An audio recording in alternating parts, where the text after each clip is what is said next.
شروعی که من به جلسه اول امروز چندمه؟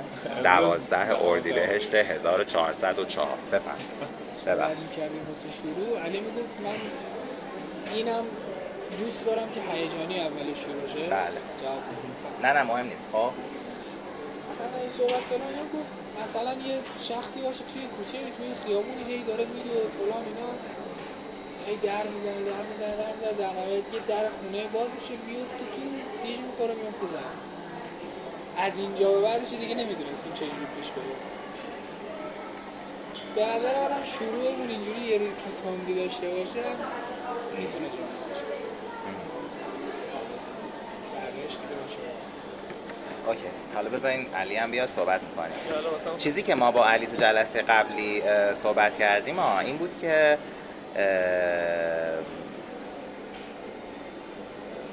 وقتی که این مثلا از سر کار اومده و مثلا میره مثلا حمام یه همچین چیزی علی گفت و بعد که مثلا ما تو فضای خونه رو که اون ابتدا میبینیم انگار که مثلا اسباب کشی کرده همه این چیزا تو همدیگه است و همین چیز تو کارتون و اینا. این خب مجبور بوده بره سر کار دیگه. خیلی پیش میاد که مثلا ما صبح مثلا اسباب کشی کردیم بعد تون پا شدیم رفتیم سر کار قفلا رو یادمون رفت عوض کنیم و الان تو حمومه و یه دفعه صدای مثلا و تو همون داره توی آینه نگاه میکنه. خیلی اصرار داشت که اون ابتدای آینه‌ای وجود داشته باشه، حالا به خاطر حالا این بچه استعاری که با آینه میخواست کار کنه و یهو صدای یه کلید انداختن میشنوه و یهو یه مرد دیگه مثلا میاد تو داره با این مرده مثلا کلنجار میره که اینجا چیکار داری؟ اون میگه خونه منه. میگه خب من اینجا رو مثلا تازه مثلا خریدم، من اسباب کشی کردم پاشتم. اونم میگه تو بیخود کردی، اینجا خونه من بوده، تو اصلا تو اومدی تو خونه من اسباب کشی کردی، تو ندیدی اینجا مثلا وسیله هست؟ دومان مثال دارم. بعد همینجوری که دارن با هم کلنجار میرن یهو یه خانم و یه بچه هم وارد میشن، اونا هم باز کلید دارن. تو دیگه کی هستی؟ میدونی چی میگم؟ اونم میگه شما کی هستین تو خونه من چیکار میکنین؟ بعد اینجا اولین سوالی که برای مخاطب پیش میاد و اولین چیزی که بهش لو میره اینه که نه اصلا فکر میکنه یه خونه به چند نفر فروختن. سر اسباب کشی هستیم که چقدر این صاحب قالتاق بوده. ایرانیان 99%شون همین فکر آره. ما همین فکر. حالا از اینجا به بعدش بگو. نگاه کنید ما 3 تا شخصیت لازم داریم. من از هم بچه ها رو با زنه همراه کردم چون یکم کارمون آسان‌تر بشه. حالا به زودت میگم چرا. ولی اینکه ذهن مخاطبم یه سمت دیگه بره که انگار خیلی خوبه. زن دومه اینم خیلی خوبه. نگاه کن ما 3 تا شخصیت داریم. یه نفر تازه اسباب کشی کرده، اون دومی که میرسه اینجوری بوده که خونه قبلا مال این بوده، اینا توش اسباب کشی کردن، سومی با کامیون اصلا اومده. خب با کامیون دم دره. آره با کامیون رسید دم در، کلید انداخته. یکم هم دیرتر میرسه مثلا درگیر و داره وسیله بار زدن که میتونه همون زنه اون بچه باشن.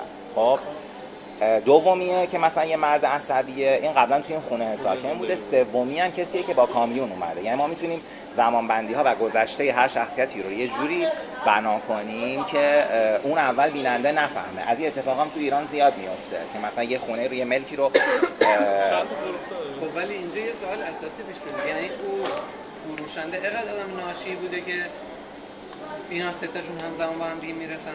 بابا آخر همشون فلنگو میاره پول گرفت، همش آفرین فلنگو بسته. نگاه کن همه آخر به یه اسم میرسن. آقای فرونکی به من فروخته، به تو هم فروخته، به اینم فروخته. حالا فرونکی کی بوده؟ مثلا رئیس دفتردار یه چیز بوده، یه املاکی بوده. زنگ میزنن خاموشه. آفرین. اول نباید لو بدیم. 2 من با کلبه جنگلی، کلبه ساحلی، کلبه نمیدونم وسط بیابون کاملا مخالفم. خیلی کلیشه‌ایه، افتضاح کلیشه‌ایه. هم که توی متن دیشبی بود خیلی کلیشه‌ایه که مثلا ما احساس کنیم اینا جنن، نه اصلا آره از در که میان تو. برای همین باید حتما محیط شهری باشه، خونه توی یک حتی آپارتمان باشه. آفرین من دقیقاً رئال باشه. یعنی ذهن کاراکتر ذهن مخاطب نره سمتی که خب معلومه دیگه یا یک مشکل اختلال روانی داره. 1 2 من نمیخوام اختلال روانی هم به چشم بکشم و تصویر بکشم. یعنی یه شخص دو قطبی، یه آدمی که دچار پارادوکسه، یه آدمی که بیمار روانی مثلا یه آدم نرمال هستن میاد تو ما کلید میذاره. چرا چون که ایگو سوپر ایگو و این توی همه انسان ها وجود داره. میگن یه چیز ولی اختلال نیست، هیچ اختلالی وجود نداره، کاملا. و میخوام این داستان کاملا طرف کن آقا یه داستان معمایی جذابه، چی مال کی واقعا، حالا چی میشه آخر؟ بعد آخر اون ضربه که میزنه خیلی تاثیرگذاری بیشتر داره که آقا تو در قالب یه داستان کاملا معمولی و روزمره و اجتماعی انگار داری میری معمایی، ولی در نهایت میفهمم آقا تنش نه چیز دیگه است، روانشناختی اصلا بود، اصلا این همه چی اصلا داستان عوض شد. یه چیزی بود تو الان تا اینجا که صحبت کردیم اوکی هستی باشه نه روند آره بابا میشنویم الان اوکی، هر چی تو چنته داریم ما الان میریزیم بیرون دیگه، آخر انتخاب کنیم که مثلا کدومش بهتره. حالا این شروعی بود که اولین بار با علی راجع به صحبت کردیم، حالا میشه بازم مثلا اینا رو تغییر داد. من یه شروع دیگه هم داشتیم. آره حالا اینو اگه یکم بخوایم ببریم جلو، ما اون اول اینا رو کاملا رئال میاریم، براشون هم درست میکنیم، خیلی هم طولی نمیکشه تا به این نتیجه برسن که حتی من گفتم که اصلا میتونن 3 تا سند هم داشته باشن. میدونی چی میگم؟ مثلا قولنامه فکر کنم، قولنامه یا سند. آره 3 تا قولنامه دستشون باشه، یعنی قولنامه رو بزن رو همش آقای فرونکی زیرش امضا کرده، همین آقای که مثلا معاون املاکی بوده که بعد در انتها میفهمیم این کی بوده. حالا برای اینم فکر داریم که این آقای فرونکی کیه. این حالا قولنامه اینا هم بعد بریم مثلا املاکی چیزی بپرسیم ببینیم چه جوریه دقیقش، مثلا قولنامه میده یا قولنامه دستی میده. معمار خودشون میبرن خودشون دو تا مثلا یه چیه کلاهبرداری که باشه در نام میتونه محمد رسمی باشه بیف میکنه. بعد ببخشید من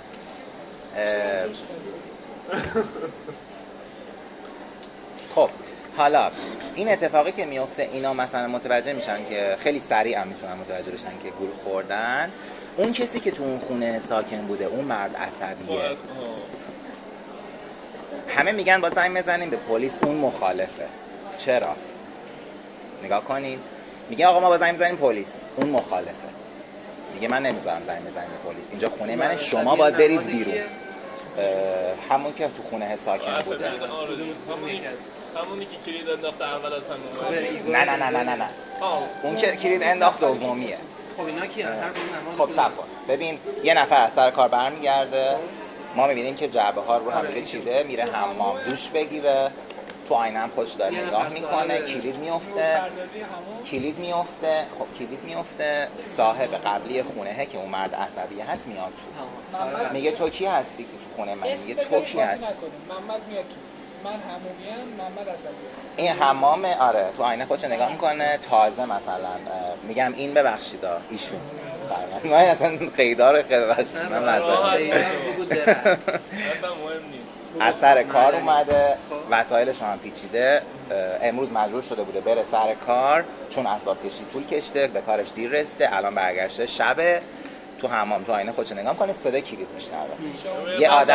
یه آدم عصبی که عصبی هم هست، حالا نماد اون چیزا هست، میاد داخل. خیلی اسمگذاری‌ها رو من بلد نیستم، حالا من کار ندارم به که بعدن اینا هر کدوم چی هستن، بذار حالا فعلا یکم بریم جلو. این ایشون میان داخل، آقای محمد، شما اسمتون محمده؟ آقا امیرحسین. آقا محمد میاد پایین، میاد داخل، آقا امیرحسین میگه تو کی هستی؟ تو اومدی؟ اون میگه تو کی هستی؟ من اینجا خونه من بوده تو اسباب کشی کردی. خب میگه خونه من بوده تو اسباب کشی کردی، تو مگه مسائل اینجا رو ندیدی که مثلا اینجا چیزه؟ امیرحسین هم میگه خب نه من اینجا رو از آقای فرونکی خریدم، امروز هم اسباب کشی کردم. همینجوری که اینا دارن دعوا میکنن، آره مبلم خریدم، باریکلا. همینجوری که اینا دارن دعوا میکنن، یه دفعه دوباره کلید میفته و یه خانم و یه بچه وارد میشن با یه کامیون که اصلا کامیونه وایساده منتظر تخلیه مثلا چیزه. خب حتی میشه اینجا اینم نشون نداد که کامیونه یه ذره حرف بزنن، طرف مثلا در روز میخواد 2 ساعت منتظر جلوی وسایل کنه. آره مثلا آره خود نمیریم کامیون برداریم میاریم. حالا هر چی مهم نیست. حالا شروعشون برای که بیننده نفهمه که اینا همه یه نفرن، مد نظرمون بود. اینا دور یه میز مثلا گل میز پذیرایی نشستن، قولنامه هم افتاده رو هم دیگه، زیر همشون هم امضای آقای فرونکیه. اسم آقای فرونکی رو هم بذاریم مثلا هاشمی رمضان. اسم آقای رمضانی زیر مثلا تمام قولنامه ها هست. که با اسمش نگه چون خود انرژی منفی وارد بگم مزاج یه فیلم رو ببینه بخواد نکنه. نه یه اسم درست بذارید. آقای کمالی مثلا. کمالی هم دارید. رضایی. فامیلی با شخص مثلا معذرت میخوام آقای قطوری خوبی که از اون طرف آقای رصافیان خوبه. چه میدونم یه اسم اینجوری. معتزدیان. آقای معتزدی. خوبه. یه حاجی مشتی داره. حاجی بازاری. تمام اسمای عجیب غریبی که تا تو زندگیم شنیدم دارم بهتون میگم. آقای معتزدی. منتظری. اینا میگن ما با زنگ میزنیم به پلیس. یعنی تو میگی با زنگ میزنیم به پلیس، اون خانم و بچه‌م میگن با زنگ میزنیم. ایشون مخالفه. چرا؟ نگاه کن اینجا هی سوال پیش میاد. یه چیز خیلی با ارزش و مهم توی خونه داره و قایمش کرده که نمیخواد پلیس باش به این خونه باز بشه. چون میخوام ترانسفر بشم پس این آدم بی اعصاب، آدم عصبیه نمیذاره. آدم عصبیه نمیذاره. میگه اینجا خونه منه، تا حالا پای پلیس هم بهش باز نشده، شما حق ندارید به پلیس زنگ بزنید. کشمکش شروع میشه. چجوری نشون میده که این چیز با ارزش قایم کرد؟ خب نمیدونم.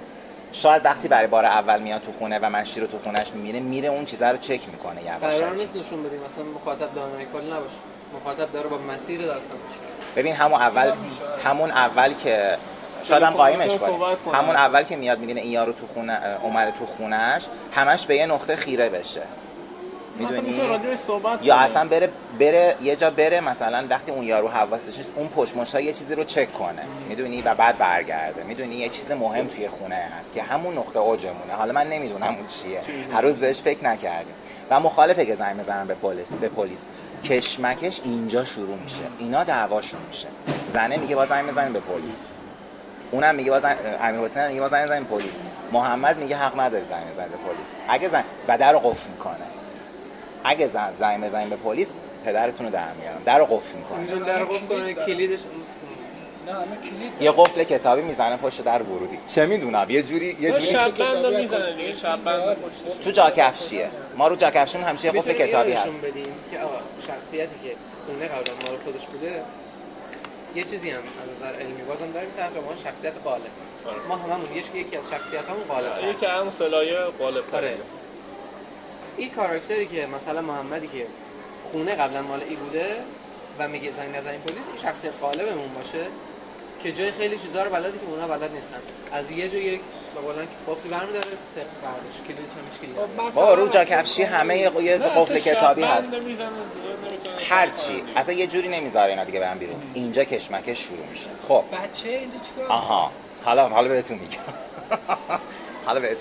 ببینید آقای معتزدیان که اومده این خونه رو به 4 نفر فروخته همون روانشناس هست. خب بریم حالا یکم اون ته رو ببینیم. نه نگفتم بهتون. خوبه. پس الان بار اوله که دارم بهتون میگم. ما یه روانشناس داریم به نام آقای معتزدیان. خب آقا محمد که آقا امیر حسین که شخصیت اصلی ما هست رو خوابونده روی یک تخت و داره هیپنوتیزمش میکنه داخل دفترش. خب ایشون آقای معتزدیانه. اصلا چه میدونید آدم با کلاسیه، روانپزشک، روانشناسه و اینو هیپنوتیزمش کرده. داره چیکار میکنه؟ داره با ذهن آقا امیر حسین بازی میکنه. چرا؟ امیر حسین یک انسان چند شخصیتی و مشکل داره. حالا اسمش نمیدونم از منظر روانشناسی چیه. و برای اولین بار در تاریخ زندگی آقا امیر حسین تازه اسباب کشی کرده توی اون خونه جدیده. نگاه کن داره اسباب کشی میکنه توی خونه جدید. اسباب کشی کرده توی خونه جدید. چرا؟ چون یه مقداری دارو بهش قبلا داده، یه مقدار دارو درمانش کرده. الان دیگه جلسه آخر روانشناسی و اون ضربه محکمه رو میخواد بهش بزنه.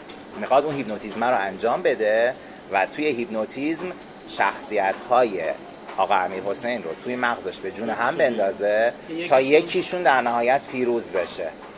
و اینو اگه نشون بدیم سناریو کلا لو. نه این اون ته دیگه من نمیدونم. من نمیدونم اون ته چه اتفاق میفته. این بک‌گراندیه که خود علی بار اول گفت میتونه یه روانشناس اون ته نشون داده بشه که البته خیلی شبیه شاتر آیلند میشه ولی حالا کاری نداره. شاتر آیلند میشه خیلی شبیه فیلم آیدنتیتی. اب نداره. مهم اینه که بیننده اون ته اینجوری بشه. این کافیه. اصلا مهم نیست که شبیه. ببین اصلا نترس که کپی. همیشه کپی آره. اصلا نگران. روندشون این بوده. ارشاد راننده اینا این شکلی. نه ولی آیدنتیتی دقیقاً همین. دقیقاً عین به این همین. روانشناس آخرش داره. آخرش نگاه کن آیدنتیتی اینجوریه. بزن داستانشو بگم چون خیلی مرتبطه. ببین ندار ببینینش هم چیزی کم نمیشه. داستان یه موتله که توی موتل به هتل سر راه میاد. دیگه اصلا میشه مثل مال خودت عملا. جاهای کثیف‌تریه نسبت به هتل. آره مثل بین راهه. آمریکا خیلی هست تو آمریکا. ماشینشون رو پارک میکنن میرن بالا، خونه‌ها ردیفیه، یه پله بلند داره، معماری. اتاقا ردیفیه، راهرو داره. اینا مدرسه‌ها چجوری راهرو میره اونم همینجوریه، فقط یه طرف معمولا. خب حالا و پله ماما معمارا کسی در نیافته. مثلا یه موتل توی یه شب بارونیه. 7 تا شخصیت یا 9 تا 7 یا 9 نفر خیلی رندوم مسیرشون میخوره به اینجا. یکیشون یه راننده است که ماشینش وسط راه خراب میشه، پیاده میشه، یه ماشین دیگه میزنه به یه نفر دیگه. این ماشین وای میسه مثلا اینا رو برسونه. اینا مسیرشون همراه میشه. یه دختر پسرن ماشینشون تو آب گیر میکنه، مجبور میشن سوار ماشین اینا بشن. این 8 تا شخصیت میرسن به این موتل.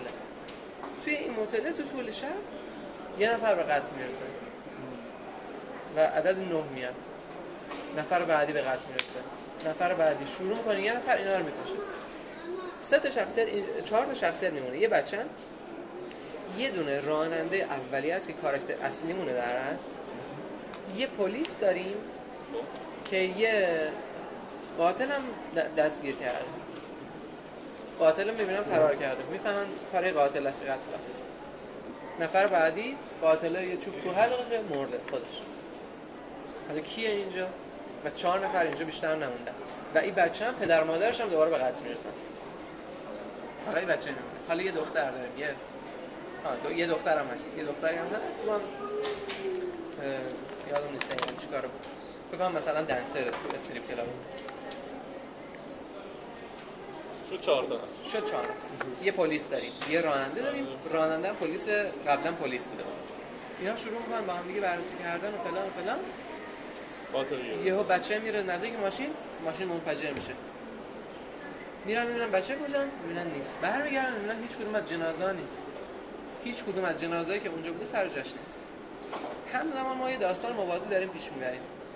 یه روانشناس یه موکل داره که فردا صبح میخواد اعدام بشه. قاضی میخواد اعدامش کنه. این روانشناسه با موکلش اومدن پیش قاضی. میگه اصلا تو آخر داستان ما میگه آقا این دچار اختلال هویته و 8 9 تا شخصیت در درونش وجود داشتن. اون لحظه که قتل انجام داده اون شخصیت قاتلش رو کار بوده و تو طول شب تمام سعیش اینه که جلوی قاضی این داستانه پیش میاد. یعنی این معطله تو ذهن اون کاراکتر است. این روانشناس داره چیکار میکنه؟ اون هویت‌ها رو دونه دونه میکشه که اون هویت اصلیه که همون راننده ما هست که درست کارترینشونه او زنده. خب پایان فیلم نقطه اوج پرده آخرش داره هیپنوتیزمش میکنه؟ آره تو مثلا داره باهاش صحبت میکنه اینجوری مثلا تو حال خودش و فلان اینا. نخیر عادت دارم تصویر پس این نقطه اوج پرده آخر هیپنوتیزمه؟ نه نقطه اوج پرده آخر. آقا گوش کن. ما میبینیم که یهو کاراکتر اصلی میاد تو مطالعه میبینه هیچکی نیست. کاری که همه کاراکترها از بین رفتن خودش مونده. اینجا تمام هویت‌ها از بین میرن و اون دختر فرار میکنه. موفق میشه دختره میشه هویت اصلی و حتی اون کاراکتر اصلی هم که ما داشتیم به یه شیوه یادمون میمیره. با اون پلیس سابقه درگیر میشه. اون پلیس سابقه هم در اصل خلافکاره بوده. یعنی اینجور بگم یه ماشین ما داشتیم که یه پلیس بود یه خلافکار. در اصل این پلیس و خلافکار همدست بودن. یه پلیس کشته بودن، این اومده لباس پلیس گرفته بود، اون لباس بود. دو تاشون همدست بودن. این شخص اصلی میفهمه که این پلیس واقعا نیست و اینا با هم دیگه درگیر میشن، جفتشون نمیرن. دختر میمونه. فقط دختر زنده میمونه. اینجا قاضی میگه اوکی تبرئه ولی حبس ابد. خوشحال میشن از اینکه تبرئه شده. صبح که میشه همین روانشناسه یه نگهبان با بیمار روانیه تو ماشین در حال حرکتن. یه داستان موازی همون دختری که هویتش ثابت شده تو جاده داره میره، داره تصور میکنه یه باقی که قبلا در موردش کاراکتر دیگه صحبت میکردن، میره میبینه تو باقی یه نفر داره میکنه. میاد میبینه بچه هست، بچه داره میکنه، بچه سرش میاره بالا، بیله رو داره میاد میزن تو سر دختره. همه قتلا نشون میده که زیر سر این بچه بودی که پدر مادرش از دست داده بودن و یه ترومایی در کودکی این کاراکتر بود و اینجا باید یه نفر کنترل به دست میگرفت دیگه. ما نفهمیدیم بچه چی شد، فقط دیدیم ناپدید شد. ماشین رو اون منفجر میکنه، باباشو اون میکشه، مامانشو اون میکشه، پلیس رو اینا که اونا خودشون میمیرن، قاتل رو اون پسره میکشه. در نهایت پسره کنترل شخصیت بیرونی رو در دست میگیره و هم دکتر رو روانشناسی رو میکشه، هم نگهبانو. تمام. یه ماشین که تو جاده ول شد، ماشین اینجور میپیچه. خب خیلی کپیه. خیلی کپیه. آره نماد روانشناس. ولی حالا بگیم میپذیرش. میپذیری؟ میپذیرش. آره. ببین من اصلا ندیده بودم فیلمی که گفتی یا خیلی بار اول بود میشنیدم. یه سوال، اون دختر دنسره چه نمادی میتونه باشه؟ حساب من پسر چرا باید یه شخصیت دختر باشه؟ زنانگی درون. بالاخره گریه میکنی که یه وقتایی لازم نیست دنسر باشی ولی بالاخره یه لطافتی چیزی در درون دختر بود، یه مادر بود، یه دختر دیگه بود، یه بازیگر بود. یه لطافت بالاخره یه لطافتی دارن. هر چقدر جامد باشن مردا بالاخره یه جایی اصلا طبیعیه دیگه. نیچه میگه دیگه در مورد زنانگی میگه هر مردی زنانگی. ولی به نظرم کپی نبود. اگر اینو بذاره میگه شبیه فلان فیلمه. شبیه اون هیپنوتیزم بود. روانشناس رو بذاری آره ولی خب اون اتفاقی که اون ته میفته چی باید باشه؟ میدونی چی میگم؟ ببین از اینجا ادامه بدیم که درا رو قفل میکنه. خب آیا اینا میخوان همدیگه رو بکشن؟ نمیتونه مریض شه روانی شه. چرا؟ اکثر یعنی خیلی از روانشناسا خودشون مشکل روانی دارن. یعنی ما بیایم یک روانشناس اصول جامعه روانشناسی، هر روانشناسی باید هر 6 ماه یه بار تحت درمان خودش قرار بگیره. ببین چرا ما از اول گفتیم روانشناس؟ چون این خونه ها رو خب اون روانشناس به همه شخصیت‌ها فروخته. چرا؟ چون می‌خواسته اینا توی حالا همین جلسه هیپنوتیزمی که به یارو دارو داده یا یه جوری هیپنوتیزمش کرده اینا رو به جون هم بندازه تا ببینه کدومشون پیروز میشه. آدم مشخص. خب نمیشه میدونی مریض خودش روانشناس باشه. مریضه خودش روانشناس باشه. بعد جالب میشه. یعنی دو تا روانشناس با هم که یکیشون یکی رو هیپنوتیزم. چرا؟ دلیل پشتش چیه؟ چه دلیلی داره که خودش روانشناس باشه؟ خب بگن این شخصیتش خیلی چند بعدی بوده. روانشناس انقدر تو تحقیقاتش مثلا چیز شده بوده. الان شدیم. من خب پس نشه. من نمیخوام نشون اختلال شخصیت نشون بدم. از اینجا میریم آقا آخرشو فعلا ول کنین. از اینجا شروع کنیم به حرف زدن. ما در رو قفل میکنه آقا محمد، در رو قفل میکنه و میگه هیچ کس حق نداره به پلیس زنگ بزنه. تا حالا پای پلیس تو این خونه باز نشده. چرا؟ چون همش به یه نقطه خیره میشه. یه چیز مهم تو اون خونه هست که نمیخواد پلیس بیاد و اون چیز رو پیدا کنه. خب ادامه بدید. Move on. همدیگه رو میکشن، گلاویز میشن. بمیرن این کاراکتر. نه لزوما نه ولی میتونه یه اتفاقی میتونن یه جوری از خونه فرار کنن ولی از در ورودی نه. ولی از اونجایی که اینا این ستا هیچ وقت از بین نمیرن، میتونن حتی کشته بشن، سرکوب بشن، فکر کنیم که مردن ولی در نهایت ستا اگه بمیرن انسان میمیره. میتونن هم نمیرن. نگاه میتونن هم نمیرن. میتونن نشون بدیم ولی به تعالی برسن. مثبت یه چیزم منفی یعنی همشون در نهایت خلاصه بشن توی شخصیت اصلیمون. نمیدونم. آره یه چیزی هم بود. یه چیزی دیگه که داداشم گفت اگه میخوای یه چیز کنی ما یه شخصیت تماما مثبت داریم به اسم فرائیگو. از این خونه که بیایم بیرون اون مثلا یه نوری تو آسمون، یه نیروی معنوی تماما مثبت. ما میتونیم امام زمانه. منجیه دیگه. آره. برای گمراه کردن مخاطب، یه نفر رو تماما مثبت در نظر بگیرن، بگن این دیگه بابا سفیده ولی یا در نهایت همشون بشن اون سفیده. میدونی لازم نیست حتما همدیگه رو مثلا رخ بده که لازم نیست حتما همدیگه رو بکشن، میتونن همه با هم ترکیب شن در نهایت بشن یه نفر که این شکلی شده مثلا، یعنی طرف نجات پیدا کرد. میدونی چی میگم؟ خب الان رسیدیم به یه جایی. نگاه کن میخوای چی داشت کنیم؟ فرو برای گراک بگم ایشون گراک پرمیوم دارم. به منم میدی.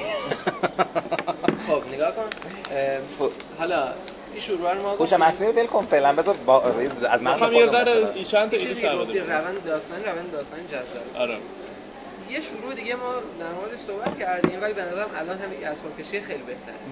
شروع دیگه چی بود؟ نه اونو هنوز حرف نزدیم، شاید اون بهتر باشه. خیلی چیز نکن، خیلی نبندش.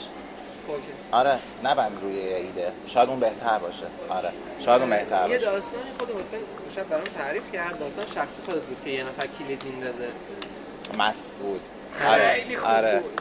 برای امیر تعریفش بکن. آره ما یه سناریو دوم میشه. آره ما یه شب بابامون دومی رو نگفت. دومی همین اسباب کشی بود. اولی ختم بود، این سومیه.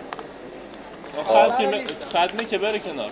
این سومیه. حالا داشته باشم. ختمرم حالا من یه دور چیزش میکنم. باید راجع بهش صحبت کنم. داستان خودم بگم یا این چیزی که داستان خودتون؟ ما بابامون یه شب مسافرت بود، من خیلی هم سن و سال نداشتم، بچه‌ام بودم. بعد من همیشه پنجره اتاقم تابستونا باز میذاشتم. شنیدم که یه نفر داره کلید میندازه توی در حیاطمون. بعد رفتم، مامان خواب بود، گفتم مامان بلند شو، یه نفر داره کلید میندازه تو در خونمون ولی نمیتونه درو باز کنه. این بچگی که میگی چند ساله؟ 13-14 سالم. بعد گفت یعنی چی؟ بابات هم که نیست، حالا چیکار کنیم؟ مامان در ورودی رو قفل کرد، در حیاطمون، در ساختمونمون که تو حیاط بود قفل کرد. بعد تمام پنجره ها رو بست، در پشت بونم قفل کرد. گفت دیگه ببین چقدر بنده خدا ترسیده بود. زنگ زد به دایم همسایه‌مونه. ما خونه‌مون توی شهرکی از کمی خونه‌هاش سازمانی، شبیه همه خونه‌هامون شبیه همه. شاید مثلا 13-14 تا کوچه است، همه شبیه هم، تیپ ساخته شده. آره یعنی همه یه آجر نما، همه یه در شهرکای مثلا اکباتان. حالا آجراشون شاید مدل آجراش فرق باشه ولی همش عین هم. آره بعد زنگ زد به دایم. من داییمو میدیدم که از کوچه اومد، ما طبقه دوم بودیم اون موقع، از توی کوچه اومد و یواش به این آقای نزدیک شد. ما آقای رو نمیدیدیم. آقای پشت در حیاطمون بود که دیواره بالا بود، ما پنجره‌مون طبقه دوم، اصلا آقای رو نمیدیدیم، مثل آقای خانم فقط صدای کلید و مثلا دست کلیدش مثلا اینجوری بود که مثلا 500 تا کلید داشت. هی همه رو یکی یکی تست می‌کرد. خب تو اینسرت نشون بدی این. آره هی داره. بعد دیدیم که داییم یواش یواش از دور بهش نزدیک شد. یه دفعه که به نزدیکیاش رسید گفتم مامان دایی الان این نزنه دوست این داییم میکشه، چرا زنگ زدی به داییم؟ گناه داره، ما زنگ زدیم پلیس. گفتش که نه نگران نباش. یه دفعه به یارو که نزدیک شد بهش سلام علیک کرد. گفت سلام آقای فلونکی. سلام آقای فلونکی. همدیگه رو میشناختن. حالتون چطوره؟ اجوری همینجوری که دستش تو دست این آقای فلونکی بود کشیدش، بردش سر کوچه و بعد به ما زنگ زد. گفتش که این آقای فلونکی از همکارای ما بود، کوچه مست بود، کوچه رو اشتباهی اومده بود، خونش دقیقاً همین خونه شماست ولی منتها یک کوچه جلوتر و ایشون نمیدونم اخیراً به یه سری مشکلات برخورده که شبا مثلا برای که آروم بشه از این کارا میکنه. حالا محمد گفتش که داستان رو نه محمد گفتش که داستان اینجوری شروع کنیم. اون سری با هم صحبت کردیم که ببخشید آقا علی که یه خانم و یه بچه توی خونه دارن زندگی میکنن. از یکم شیفت کنیم شخصیت‌ها رو جابجا کنیم، چون خانومی که تو خونه زندگی کنه وحشتش خیلی بیشتره تا یه مرد که مثلا و یه نفر محکم در میزد درو باز کنه یه نفر بیهوش بشه بیفته جلوی در ورودی، حالا یا از مستی زیاد یا از حال بد زیاد یا هر چیزی. و حالا این زنه با اون بچه‌ای که تو خونه داره با این جنازه یا این آدم بیهوشه چه واکنشی نشون میدن؟ آدم بیهوشه نماد هویت بیرونیه که به خواب رفت. اینجا که رسید، نگاه به کجا رسید دم در خونه مغزش مثلا. اینجا اون داروئه که مثلا روانشناسه بهش داده اثر کرده. حالا میشه درش آورد یه جوری، نمیدونم. این بهتر، این خیلی بهترین شروع عالیه. این خیلی شروع. خب شما چی کار میکنین؟ خب ببینید شروع قشنگیه ولی داریم رئال نگاش میکنیم. خب من به اینم خیلی فکر کردم. خب ما میتونیم اصلا یه خانواده بزنیم داخل چیز. نه بس اینه. بیان اینجوری جلو در خونتون رو بزنن. بعضی وقتا یکی میاد 60 بار میزنه کلافه میشه در باز میکنی. بعضی وقتا یه جوری میزنه میترسی. بعد یه زن مثلا با یه بچه هیچ وقت نمیره در باز کنه. نه من مامانم همیشه در بدونی که نگاه کنه تق میزنه. تو فیلم فروشنده هم همینجوری بود. تق شما میگی میاد تق میزنه. خب نه شروعی که میگم فکر میکنم اینجوری بزنه. بیا من گفتم یه شخصی نشون میدیم داره میره تق در باز نمیشه میره خونه بعدی. اینو من گفتم تق باز نمیشه. در بعدی به من که در میزنن در رو هم دیگه است. بسته نشده. پرت میشه داخل بیهوش میشه. خب از اینجا لطفاً از اینجا ادامه بدین. شما یه خانومی با بچه‌تون تو خونه تنها هستین. یه مردی بیهوش میشه جلو درتون، چی کار میکنی؟ من اول میرم بچه رو بغل میکنم. من میگم که چه خبره مثلا ببینم مثلا حالش خوبه نیست. من اول میرم بچه رو بغل میکنم اگه من خانومه باشم و بعدم زنگ میزنم به پلیس. به پلیس که قطعا آره. من از اونجایی که خودم پرست دارم شغلم پرستاری اول نبض ایناش چی شو؟ نبض که ببینی مرده یا نه. چون من شغلم دکتری پرستاری. یعنی خب سردم. شما چی کار میکنی؟ یعنی در واقع یه ذره اون ترس و اینا ولی خونسرد. خب ببین داستان ما یه جوری باید باشه که پای پلیس باز نشه به این قضیه. نگاه کن ما نمیخوایم خیلی شلوغش کنیم. نه این زنه چه دلیلی داره که به پلیس زنگ نزنه و اینو بکشه داخل؟ نگاه کن من میخوام اینو کمک کنید. من میخوام اینو بکشه داخل، حالا یا لباسشو بکشه از رو زمین جمعش کنه بیار بکشتش داخل، مثلا بشونتش یه جوری روی صندلی یا رو همون زمین ولش کنه و بیرون رو نگاه کنه، در رو ببنده. کار داریم. میتونه یه آشنا باشه، یه دوستی باشه. به کمک بدید. نگاه کن من داستان ما اینو الان نیاز داره، نه زنگ زدن به پلیس. اگر این میخوای در اوج خونسردی، خب در اوج این که انگار یک چیزی از قبل برنامه‌ریزی شده است، بازیش باید اکتش باید یه همچین چیزی باشه اون زنه که خب رسید افتاد اوکی کشیدم تو درم قفل میکنم، انگار با یکی بسته مثلا که اینو بکشه دنبال این کنه این بیاد به اینجا پناه ببره. خب پس تلفنشو برمی داره زنگ میزنه، این اومد رسید مرد، کی میاد تو؟ شخصیت عصبانی. اوکی داستان اینجوری شروع میشه مثلا. نمیدونم من فقط دارم چرت و پرت میگم. یه چیز دیگه داستان قبلی بود اینجوری واردش بشیم. نگاه کن. آره یه چیز دیگه اون کسی که میاد بیهوش میاد داخل بیهوش میشه تویی یا امیر حسینه؟ شخصیتی که بعد زنه بهش زنگ میزنه اینه، این عصبانی است که میاد. حالا یه چیز دیگه، این اولش خیلی سورئاله ها که مثلا داره هی خونه های مختلفو در میزنه، لو میره ها، حواستون باشه بارونیه داره خونه های مختلفو در میزنه و یه در این نیمه بازه یکم سورئال میفهمن لو میره قضیه. اینم باید در نظر بگیریم. بعید میدونم بفهمن که روانشناسی که می‌ذاریم. خب چجوری حل میشه؟ چرا اصلا روانشناس اصلا شاید روانشناس نباشه. آقا اصلا خونه خودش باشه. اصلا کلید بندازه بیاد تو اونجا بیهوش بشه. وایسی کلید بندازه تو اونجا بیهوش بشه، یه زنی بیاد جنازه‌شو بیاره تو. انگار زن خودش. مثلا ما فکر میکنیم زن خودشه اما زن خودش نیست. چرا؟ چون زنگ میزنه میگه بیا مرد. زن خودش نیست. اگرم باشه میخواسته شوهرشو بکشه. میتونه اینجا جنایی طور هم باشه. میتونیم یه ذره جنایی طورش کنیم. ولی به نظر من جذاب ترینش فعلا به قول محمد خلفی این دوتا، ولی شروعش همین اتفاق واقعی که برای خودتون افتاده. یعنی تو یه مثلا میگم در حد یه دقیقه یه سری شات ها حالا مثلا تو خونه رو نشون بدی سر سفره است مثلا داره فلان موقع رئال نشون بدی محدودیت تایم ما فعلا نداره 40 دقیقه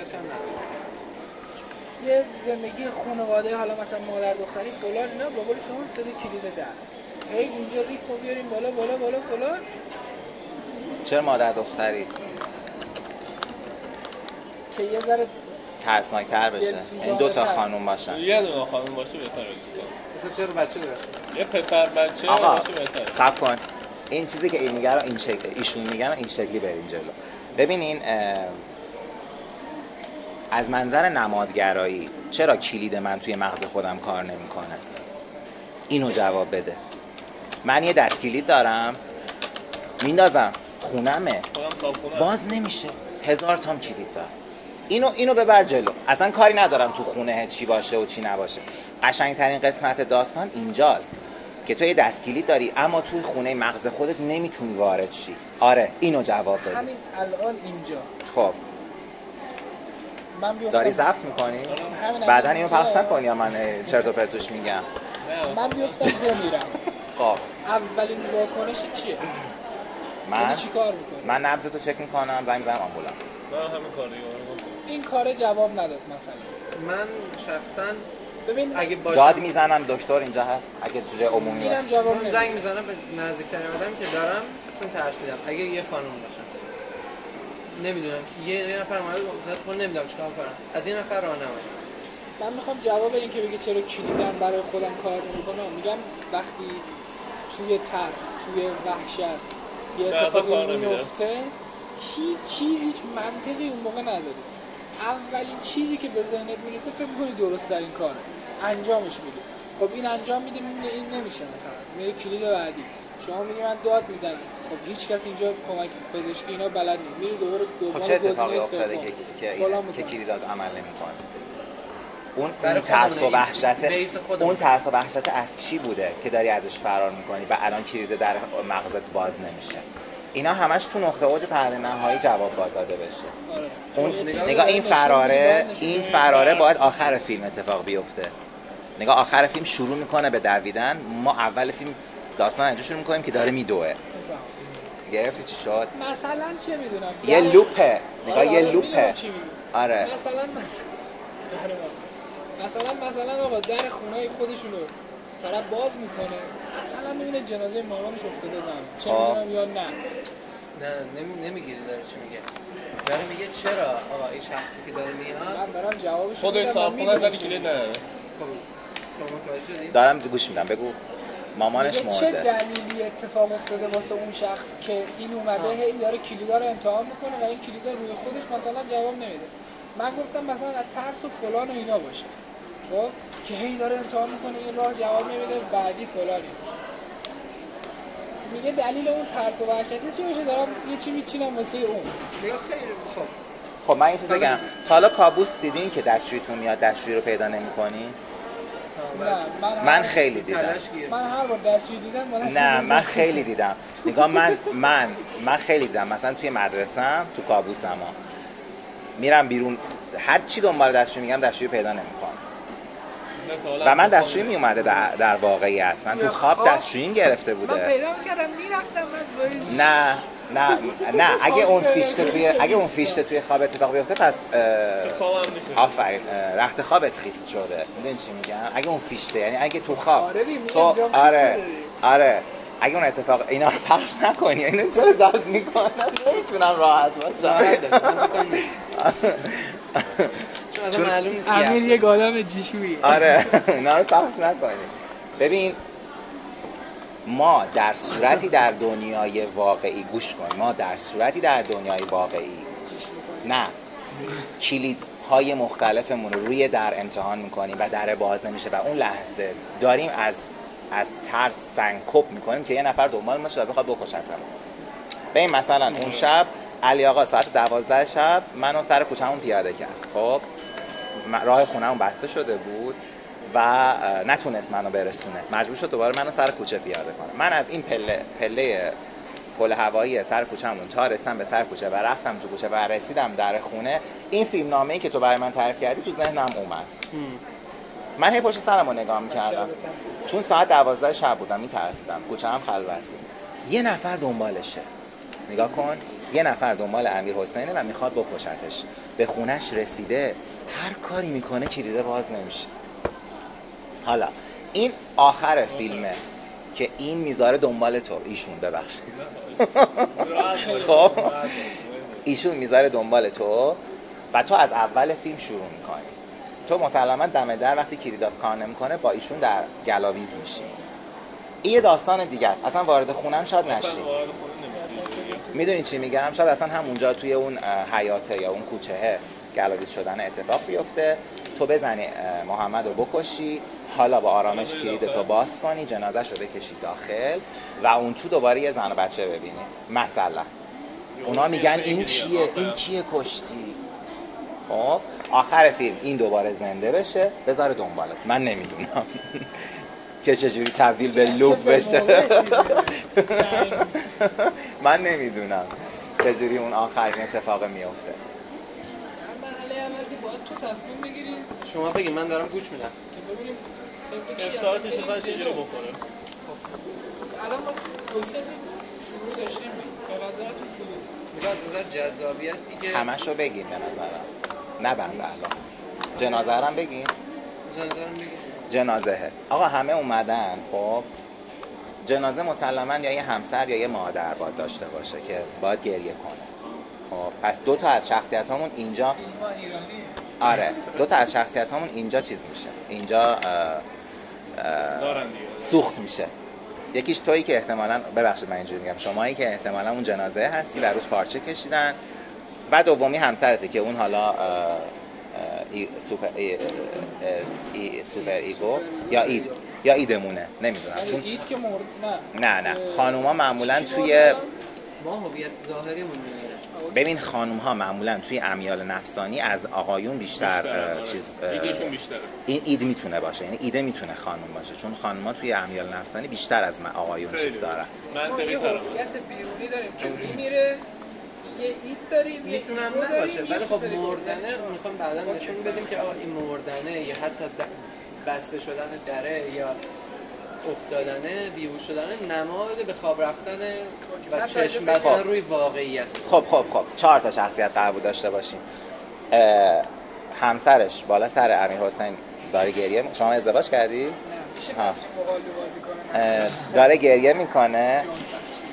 گریه میکنه. تو شما ببخشید البته میگم یه پارچه سفید روی صورتتون کشته شده و وسط پذیرایی هستید. خب مهمونا یکی یکی میان تو اتاقم میذارن تو اتاق طرف که چی میگن آخرین لحظات جنازه با خاطرات خوبش تموم بشه. آره مهمونا یکی یکی وارد میشن، 2 نفر خارج نمیشن. شما 4 تا شخصیت دارید، یه خانوم و یه بچه که خانومه باید دیگه محمد باشه. الان شخصیت عصبانیمون هم میشه اون خانومه. خب یعنی 2 تا زن. خب همین مثال داریم میزنیم، 2 تا زن داریم. این توی این مدل با 2 تا زن بهتره 2 تا زن داشته باشیم، اون عصبانی هم بشه زن. حالا گوش این 2 تا با هم دعواشون میشه، گلاویز میشن. سر چی؟ سر یه گاف صندوق که هر 2 تاشون میدونن کجاست. چرا؟ چون ما فکر میکنیم این زن دومشه، پس مشیر قطعا به زن دومش راجع به گاف صندوقی که تو خونه یه زن اولش داره صحبت کرده. اینقدر با اون صمیمی بوده که راجع به اون باهاش صحبت کرده. ببین وقتی مهمونا میرن و این 2 نفر نمیرن، داستان از اینجا شروع میشه. هر 2 تاشون یا هر 3 تاشون، یعنی با بچه، شاید بچه هم بدوه، به یه نقطه از خونه و به یکی از اتاق خوابای خونه حمله ور میشن و میخوان گاف صندوقه رو باز کنن. میشه یکیشون بره سریع تو در رو ببنده قفل کنه. آفرین، کشمکش از اینجا شروع میشه. اون یکی مثلا دقیقاً بچه بگه برو کیفمو بیارم تو کیف. آره دقیقاً کشمکش از اینجا شروع میشه. چون گاف صندوقه چیه و چرا رسیدن این 2 تا به گاف صندوقه برای بار اول مهمه. این نقطه اوج پرده آخرمون تموم میشه. فیلم داستان اینجا میتونه نقطه اوج پرده آخرمون شکل بگیره. جواب دادن به این سوال. آیا یه وصیت‌نامه است؟ نمیدونیم. این کشمکش ادامه پیدا میکنه تا این 3 تا ما 3 تا ببخشید این سه تا، ما 3 نفر و اون جنازه که تو پذیراییه یا تو اتاق خوابشه، نمیدونیم کجاست. سر رسیدن به یه گاف صندوقی که یه چیز خیلی مهم توشه و ازش خبر دارن که اون چیز چیه. نگاه کن، من اگه یک راز خیلی بزرگی رو سری با علی راجع بهش صحبت کردیم، یه راز خیلی بزرگی رو توی ذهنم داشته باشم، تمام شخصیت‌های درونی من از این راز خبر دارن دیگه. میدونی چی میگم؟ هم کودک درونم رازمو میدونه، هم اون ایگوم میدونه، هم سوپر ایگوم اون رازو میدونه، همه این رازه رو میدونن. خب و هر کدوم به نوبه خودشون میخوان سوء استفاده کنن، هر کدوم زودتر به این رازه برسن، خب اون بر بقیه شخصیت‌ها غالب میشه. اینجا دیگه میتونیم مثلا اصلا روانشناسه رو نداشته باشیم. عملا نگاه کن، ما وقتی از تو ذهن ما یه چیز میگذره و همه خبر دارن، اون چیزی که میخوام بهش دست پیدا کنن چیزیه که کمک دهنده شونه و اون میتونه چی باشه؟ میتونه کلید اون ذهنه باشه. یعنی به نظر من منطقی ترین چیز اونه. اینساید اوت رو دیدین؟ یه دقیقه ببخشید، سیستم گرون هول رفتی دیدی یا ندیدی؟ یادت یه بازی بود که حالا مثلا فلان هر چند دقیقه بار یه چیزی توی اون گاف صندوق میرفتن برمی‌داشتن، یکیشون باید میخوند و به یه مثلا میگم طرف از تو گاف صندوق نامه رو برمی‌داشت میخوند بعد به اینا یه چیز دیگه میگفت. یه رو 20 دقیقه درگیر این بودن، بعد میگفت نه بابا این که مثلا هیچی توش نبود، مثلا فلان چیز بود. یهو اینا رو تو سرم مثلا اینساید اوت رو دیدین؟ انیمیشن اینساید اوت. خب یه دختر بچه‌ایه که تو ذهنش چند تا شخصیت کاراکترن، یکیشون آتیشیه، نه آتیش، یکیشون عصبانی میشه از مغزش آتیش میاد بیرون. آتیش نیست، توی انیمیشن آتیش آب هم داریم که شخصش کلا آتیشه. اونجا توی مغز این دختره یه میزه که میز کنترل مغز این دختر است. یه سری دکمه مهم روشه، مثلا اینو که اینجوری میدن دختره میره جلو، میدنش عقب دختره وای میسته. نمیدونم یه سری دکمه داره که مثلا الان ناراحت شو، الان خوشحال شو. دیدی شو ندیدین؟ توی اینساید اوت 2 این دختره بالغ میشه، به بلوغ که میرسه یه کاراکتر به این کاراکترهای حالا خوشحال و ناراحت و عصبی و اینا اضافه میشه که همه رو از اتاق بیرون میکنه، خودش میشینه پشت این میزه. خب کیه اون کاراکتره؟ من دوش ندیدم. استراب و استرس که تو بلوغش اتفاق افتاده و همه اونا دیگه نه خوشحاله نه ناراحته نه نمیدونم عصبی میشه، فقط استراب داره، استراب محض. اونا رو از اتاق پرت میکنه بیرون و خودش کنترل اوضاع رو به دست میگیره.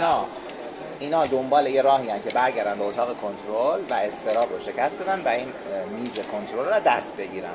مثال دارم میزنم، اگر که هر کدوم از این شخصیت‌ها بتونه به محتوای اون گاف صندوق دست پیدا کنه، بر بقیه پیروز میشه و اون نقطه اوج آخره اتفاق میفته. حالا یا همه در هم ادغام میشن و فقط همون موفقه میمونه و بقیه دیگه ادغام شدن و چیز شدن،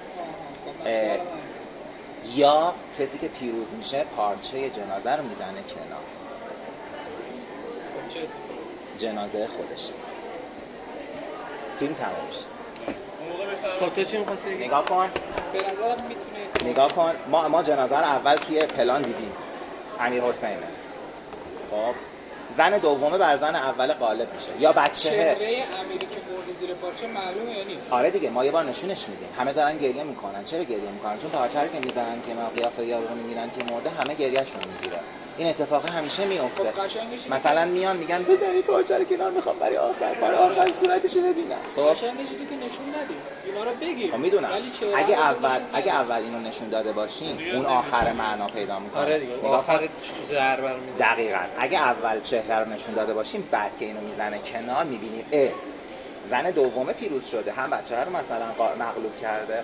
متوجه نمیشه چی میگه. یه لحظه، من الان مردم، منو نشون نمیده.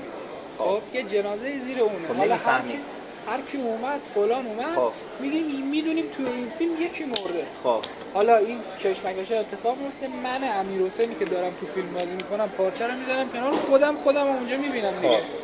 این مگه جذاب‌تر نیست؟ نه، گوش بده، ما میخوایم بگیم آقا یه امیر حسین بود، خب که 4 تا شخصیت داشت. یه شخصیت بیرونی داشت که همه امیر حسین رو از بیرون میدیدن. خب مثلا علی میگه امیر حسین آدم خوبیه، من حسین میگم امیر حسین آدم خوبیه، اینم میگه آدم خوبیه. ما تو رو به آدم خوب بودن، پرتلاش بودن میشناسیم. مثلا ما همه ایده داستانیمون اینه، خب که این چند تا وجه داره شخصیتش و توی مغزش دائم یک جنگه بین بقیه کاراکترها، بین بقیه شخصیت‌ها که دنبال چیره شدن بر یکدیگر هستن. جوری که اصلا الان زدن امیرحسین رو کشتن. میدونی چی میگم؟ حالا ما بذارین اول اینو به یه نتیجه برسونیم. ببین الان امیرحسین مرده، ما پارچه زدیم کنار، ما دیدیم جنازه امیرحسینه. اون وقتی که زنه بر همه پیروز میشه، خب ما دو تا چیزو میفهمیم. الان به ذهنم رسید. پارچه رو که میزنه کنار میبینیم خود زن دومه هست. مثلا زن دومه پیروز شده. خب امیرحسین شده زن دوم. پس امیرحسین تبدیل شده به زن دومه. دیگه امیرحسینی وجود نداره. پس همه شخصیتامون شدن زن دومه. یا زن اوله. خب یه سوال. الان یه چیز دومی هم به ذهنم رسید. ما یه ضربه مهلک دوم هم لازم داریم. اگه زن اول پیروز بشه چی؟ گوش کنیم. تصور کنین بچه ها هم پیروز نکنیم چون دیگه کپه چیز اصلا بچه ها رو بکشن، نمیدونم این کارش بکن. آره خیلی کپه آیدنتیتیه. فکر کن زن اوله پیروز بشه، پارچه رو که میزنه کنار خودشه، در نهایت یک قرص برنج یا یک قرص سمی هم از تو جیبش در میاد. ما آخر فیلم متوجه بشیم که لیوان آبی که امیرحسین بار آخر خورده تو زندگیش هم با زن اولش بهش داده. یعنی زن اوله هم امیرحسین رو کشت. یعنی یه فلش بک بخوره. نمیدونم خودتون دیگه درستش کن. نمیدونم. نگاه زن اوله هم امیرحسین کشته بوده، قبلش ما اصلا ندیدیم. امیرحسین مرده، جنازه هم هست، دیدیمش هم، صورتش هم دیدیم. زن دومه با بچه‌ش هم اومده، اینا رو هم از سر راه برداشته، از توی گاف صندوق قرص برنج رو برمی‌داره میاد. مثلا امیرحسین بعد پارچه رو میزنه کنار، میبینیم این زن اوله هست، جنازه. فیلم تموم بشه. زن اوله همه رو شکست داده، حتی امیرحسین اولی رو هم آفرین خودش کشته بوده. من نمیدونم. خب میگم ولی یه سوالی، اینم مثلا یه چیز برای او داستان جنازه. اوکی نه این خوب. الان یه نکته خیلی اساسی به ذهنم رسید. چرا یه نفر که مرده تو ذهنش باید جنگ باشه؟ مرده تموم شد. خب نه خودش نمرده. خب پس باید یه چیز نشون بدیم. این کاراکتر 7 ثانیه بعد 7 دقیقه یا 7 ثانیه بعد از مرگ این باشه. چرا دیگه اهمیتی نداره. کاراکترهای ذهنیش با هم در جنگ بودن و اون هویت بیرونیه رو کشتن. از الان به بعد چجور نمیدونم چی؟ چرا هویت بیرونی باید بکشن؟ چون همه اینا در اصل دارن تلاش کنن برای بقا. چون امیرحسین آدم افسرده‌ای بوده. گوش کن. قبلا من یه چیز برای افسردگی زیر مجموعه یکی از ایناست. من قبلا یه کلیپ از جیم کری واسه علی فرستادم، خیلی هم روش حرف زدیم. جیم کری توی پادکستش دعوتش میکنن، تجربیات خودش رو راجع به افسردگی میگه. جمله‌ای که جیم کری میگه اینه، میگه وقتی تو افسرده میشی درونت به تو میگه من این هویت بیرونی که برای همه از خودت ساختی رو نمیخوام. تو برای همه یه چهره مثبت ساختی تو جامعه، هر مامان یه چهره مثبت رو میشناسن، من از این چهره مثبت متنفرم. فرق داره با ناراحتی. قشنگم توضیح میده. حالا تو گروه لینکش رو میذارم. فکر کنم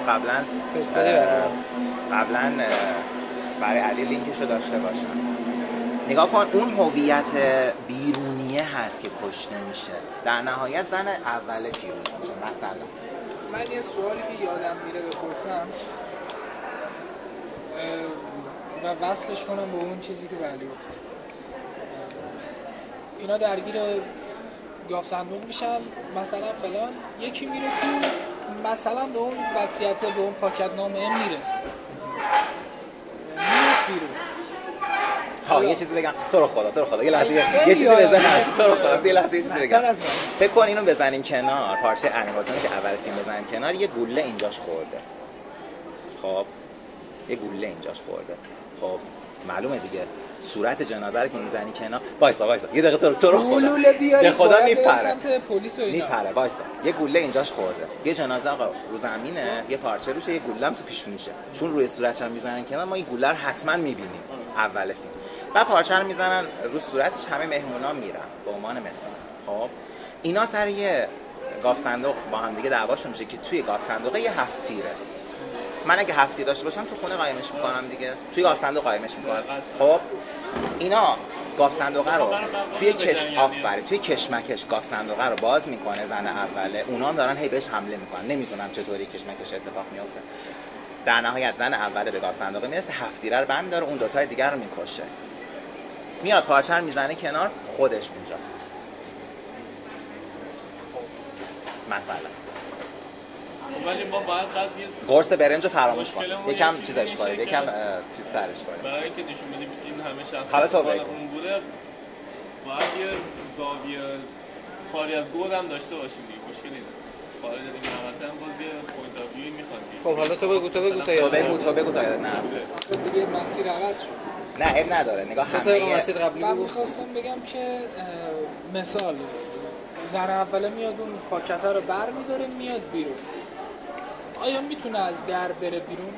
یعنی کلاً بره و نه. آخر فیلم؟ نه همون موقع ما بذاریم برنده نهایی یا کسی که برسه به اون صندوق دیگه همه کار میتونه، این بیاد برداره بخواد مثلا بره بیرون، اون دوتا دیگه شکست رو قبول کنه، یه همچین اتفاقی بیفته یا نه این باید حتما اون دوتا رو سرکوب کنه؟ نه میتونه بیفته، میتونه دستاشون رو ببنده یه گوشه بشونه. توی این تئاتری که ما دیدیم علی هم مثلا تیزرش اینا زده بود و گفتم مثلا این میخوند یه رو بقیه رو بازی میداد، مثال میگم یه شخصیتی بود خون کارو گفت برای اینکه ما از این شرکت بتونیم توی این شرکت یک نفر استخدام میشد، گفت برای اینکه ما بتونیم از اینجا بریم بیرون و مثلا فلان بشه اینا، اینجا گفته که باید مثلا بریم اعلام نمی‌کرد، میخون میذاش کنار، شروع میکرد دروغ گفتن، آره من بهتون نگفته بودم من مثلا گیم، من فلانم فلان، یه رو اینجوری بازی میکرد، بعد از یه رو که اینا باور میکردن تحت فشار میذاشت منصرف میشد، میگفت خب من بردم این بازی رو، مثلا به این یه امتیاز مثبت میده، اینجا نشد تو باید فلانی، تو باید نقش گیم بازی کنی. من میگم این شخصیت اولی که میره، زن اولی که میره این پاکت رو برمیداره، نوع غلبش بر بقیه صرفا کشتنشون نباشه، بیاد چی کنه؟ یه مدل غلبه دیگه باشه. خب خیلی درو باز کنه فلان اینا، یه گاف صندوق باز شده رو ما نشون میدیم، این پاکت رو مثلا قایمش کرده باشه، بگه هیچی توش نبود، نمیدونم اصلا معلوم نیست کجا، مظلوم بازی در بیاره فلان، اینا بیان تو بگردن، نمیدونم این بخواد به یه بهونه از اون خونه بزنه بیرون مثلا، بچه به مامانش بگه که مثلا گوشه کیفش که داره میره اون پاکت رو ببینه، دوباره بیاد وارد کشمکش بشه، این بیاد پاکت رو برداره ببینه چیه فلان کنه، اینجا یکیشون میتونه ببینه که مثلا داستان بازی میمونه یه زنه و یه مرده مثلا، که مردم دوباره میاد به یه طریقی با این صحبت کنه مثلا فلان کنه که اون پاکت رو بگیره بخونه ببینه توی اون چی بوده، واقعا دوباره زنه میزنه میکشه مثلا، که بعد در نهایت بیاد حالا این چیزی که شما میگید باشه. میگم این یهو اومد تو زنم نمیدونم مثلا ربط داشت گفتم یا نه، نه میتونه غلبه از نوع کشتن نباشه. آره. میتونه فقط مغلوبشون کنه، مثلا دست و پاهاشون رو ببنده بندازتشون یه گوشه و نکشتشون صرفا. آره میشه یه اتفاقی بیفته. خب اون انتها رو برامون انتها چه اتفاق؟ انتهاش باز بعد از دیدن خودش تو جنازه باید ادامه داشته باشه. اونا رو چیکار میکنه؟ آره خوبه، چیکار کنه؟ توضیح بده. جنازه دید خودشه. الان ضربه رو زدیم، ولی گره‌گشایی صورت نگرفته. آفرین، گره‌گشایی نداره. ما ضربه رو زدیم. با اونا که دست و پاشون بسته است چیکار میکنه؟ من میگم نه خوب باشه. من میگم اگه میگیم کشتن، خب صرف این باشه که سر اینا مثلا یه جوری دعوا بشه. مخاطب وقتی مثال میگم این رفته تو اتاق درو بسته، ما بیرون اتاق داریم نشون میدیم که اینا هی کلید می‌زدن فلان اینا، بعد از چند ثانیه در اتاق باز میشه، یه زنه ناامید میاد بیرون میگه هیچ تو گاف صندوق نبود. مخاطب اینجا ندیده که چی بوده یا چی نبوده دیگه. این که میاد بره بیرون یا مثلا این میگه آقا من بی خیال این خونه شدم فلان شدم، میخواد بره بیرون یکیشون متوجه بشه نه یه چیزی تو اون گاف صندوق بوده، بازم اینجا ما نشون نمیدیم چیه، یه کشمکش یه دعوا یکیشون میبینه. ببین به نظر من شخصیت‌های درونی آدما نمیتونن بی خیال خونه بشن، اونا میخوان روی این خونه حاکم بشن. خب چرا باید برن بیرون؟ مثال میگم کسی فرار نمیکنه. اگر توی اون گاف صندوق سند اون خونه باشه و شخص بخواد مثلا میگم بره شکایت کنه چی؟ بگه سند مال منه اینا اومده اینجا. اون داره با سیاست میخواد. خب نمیتونه. تو فکر کن 3 تا خواهرن که توی یه خونه زندگی میکنن، خونه‌شونه. ولی هیچ کدوم از اینا نمیتونن برن، اگه برن جایی ندارن. ولی یه نفر کنترل رو دست میگیره. ممکنه بین اینا دعوا بشه، کشمکش بشه، ولی هیچ کدوم نمیرن. 3 تا آدم به هم دیگه پیوست خوردن، این 3 تا چسبیدن به هم دیگه. میتونه ای بیاد بالا اینا پایین باشن، ای هد باشه، ای بیاد بالا اینا آویزون بشن، ولی اینا نمیتونن از هم دیگه جدا بشن. خب من یه گره گشایی هم بگم. الان میگه اسم گره گشایی آورد، اصلا چیز شده، گفتم نه گره گشایی نداشت. گره گشایی نداشت. ببینید وقتی پارچه رو میزنه کنار، ببین اول یه چیز بگم، ما یه چیزی تو فیلمنامه داریم برای اون ابتدا به نام حادثه محرک. خب حادثه محرک توی خیلی از فیلم‌ها اینجوریه که یک نمودی از نقطه اوج پرده آخره، منتها شاید توی شکل گمراه کننده تر و کم رنگ تر، ولی باید یه نخی اون ابتدا از نقطه اوج پرده آخر تو ابتدای فیلم باشه. مثلا لالالند رو دیدید؟ اتفاقا دونش عاشقانه است. آره اون یه نخی از انتهای فیلم تو اولش هست. حالا یه مثال دیگه باید بزنم. پدرخواندرم که ندیدی؟ من ندیدم. خب ولش کن، یه نخی از نقطه اوج پرده آخر با اون ابتدا باشه. ببین مثلا پلان‌های تکراری، اما از زاویه دید یکی نه زاویه دیداش هم معمولا یکیه، قشنگ تکراریه، ولی من خیلی دیدم زاویه دیدا یه چیز دیگه، ولی خب توی یه چیزه، توی میدونی توی میزان سنه، چجوری بگم، آفرین، مثال میگم تکراریه. فیلم برداری میکنه نقطه اوجمون شما داری حرف میزنی ولی تو پلان اول من دارم مثلا میزان سنی ولی یکیه. ببین مثلا تو لالالند من خیلی حرف میزنم ولی من قهوه نخوردم اگه قهوه خورده بودم امروز بگیرم نه بدتر میشد. آره الان تازه قهوه نخوردم. نگاه تو لالالند یه مثال میزنم، اما استون گارسون یه رستورانه که رستوران کجاست؟ توی لس آنجلس، وسط اون استودیو هاست، وسط اون استودیوهای بزرگ فیلمسازی هالیووده. اما استون پشت صندوق یک بازیگر به شدت معروف که یه خانومیه وارد اون رستورانه میشه، دوربین با این بازیگر خانومه اینجوری میاد تا صندوق، خانومه اینجوری موهاش چیز میکنه، از تو کیفش پول در میاره، میگه من یه قهوه میخوام.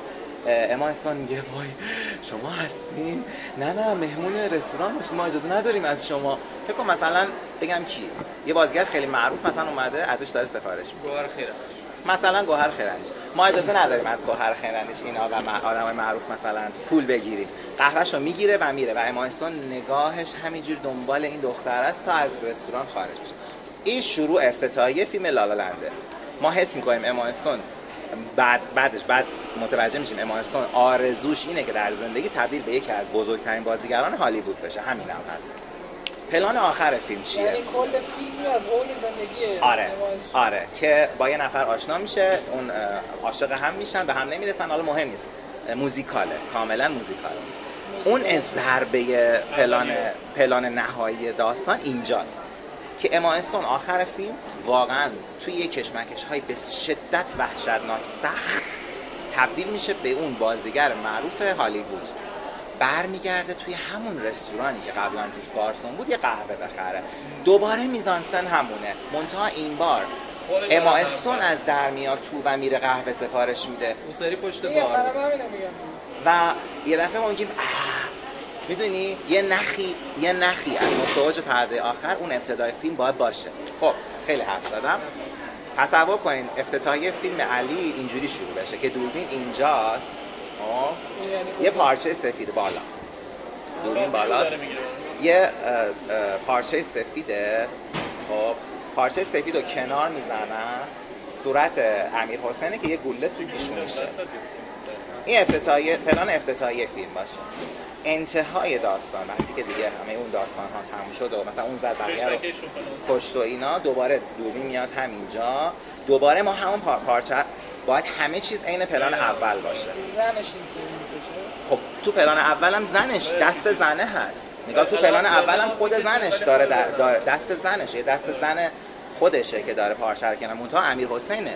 پلان آخرم دوباره دست خود زنشه. منتها این دفعه که این میره کنار خود زنه هست.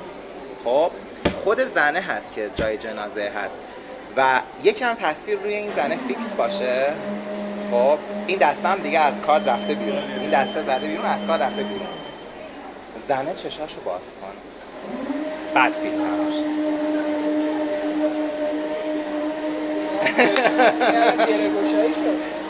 متوجه میشیم که همه اون اتفاقا برای این بود که خودمشون باقی میمونه، به بقا میرسه. حالا این هیچ مفهومی از به من نمیرسونه که دقیقاً این مشکل نه راست میگه، این مشکل هست.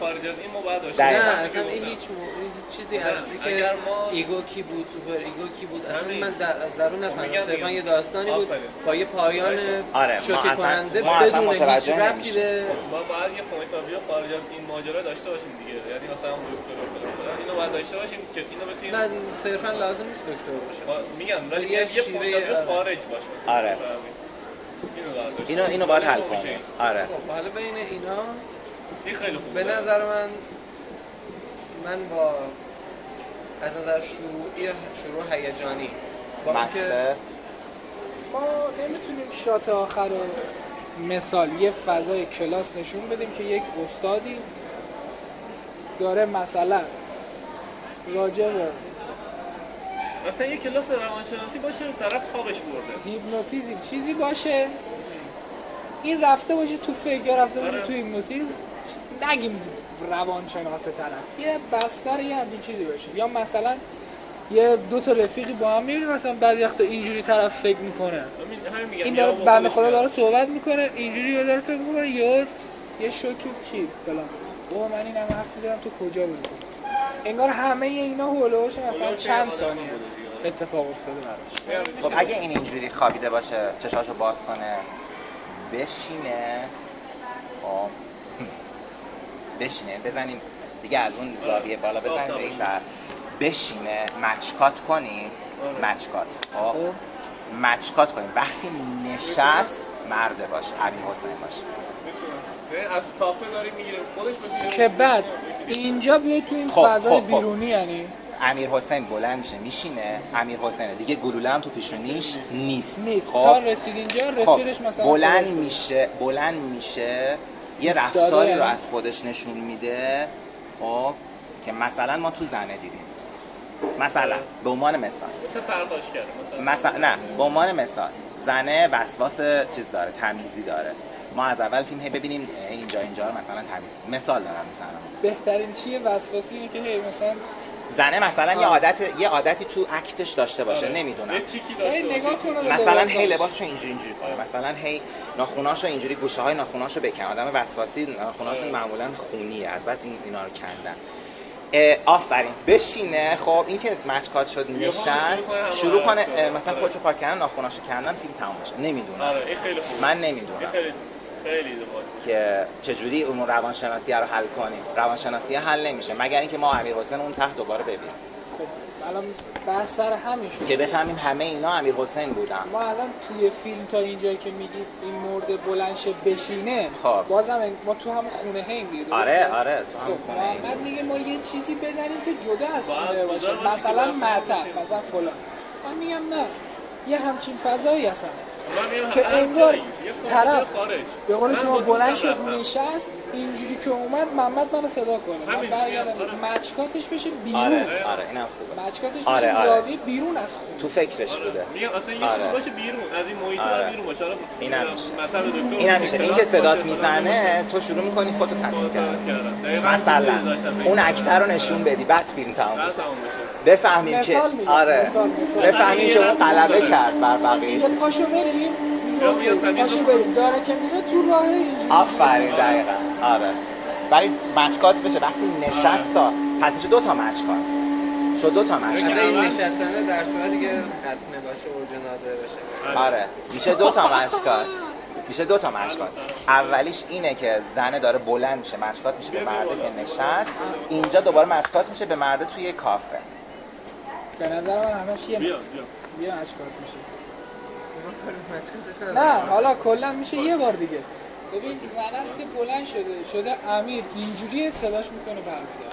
خب پس باید صندلی اینجوری نباشه. باید پشت باید روی یه دونه چیز آره باید روی یه چیز باید روی چهارپایه نشسته که بتونه اینجوری کنه. آره بعد که بلند میشه تو کافه باشه. خوبه. موافقم. خیلی خوب شد. قشنگ شد. خوب شد. چکشواری بالاخره به یه چیز به یه واحد رسیدیم. خدا اینا همه مسیر شروعه و چی باشه. میگه علی اینجا میگه اصلا خوب نیست جنازه. علی جان ما میسازیم شما به عنوان فیلمبردار و تدبیرگر بیان کار دو و تحویل است. جمع خوبه. پاشو بریم. خب شما سیگار میکشید؟ شما سیگار میکشید؟ منم خوب نمیکشم. بازم بگم یه رستی بریم ذهنمون یه ذره از این بیا بیرون. بریم کتاب فروشی بالای قدم بزنیم. بذار یه صحبت می‌کنم. علی اصلا خوشش نمیاد. ببین 6 و 20 علی پوکر شده اصلا خوشش به نمیاد. نظر من مثل همینه تو بهشون 2 ساعت تدبیر میدن دیگه خلاقه رو بعد میری یه دوری بزنیم بعد 2 ساعت تا 5 سال بدید میدم.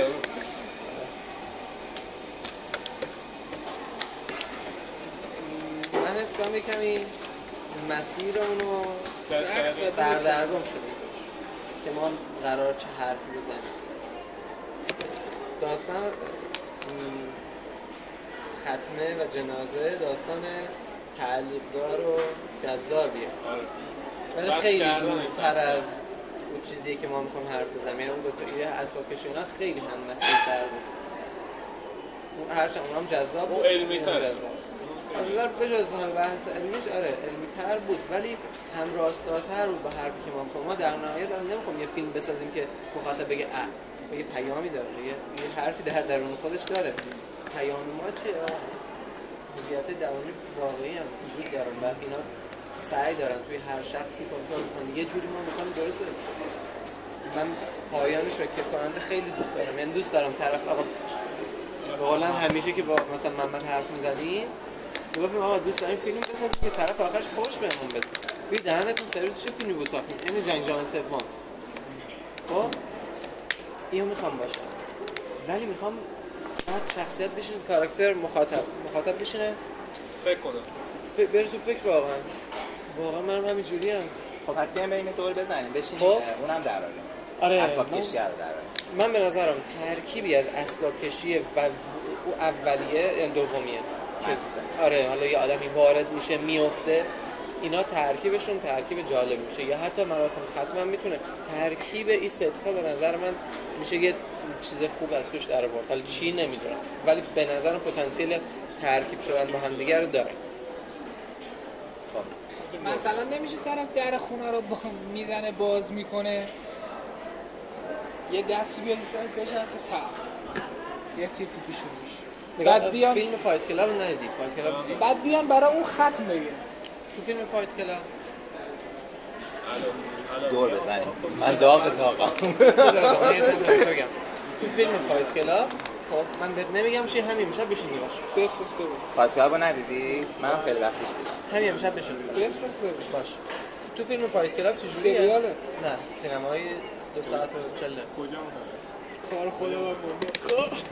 تو فیلم فایت کلاب ما شروعمون اینجوریه که شروعش نمیگم چیه ولی ما یه شروع میبینیم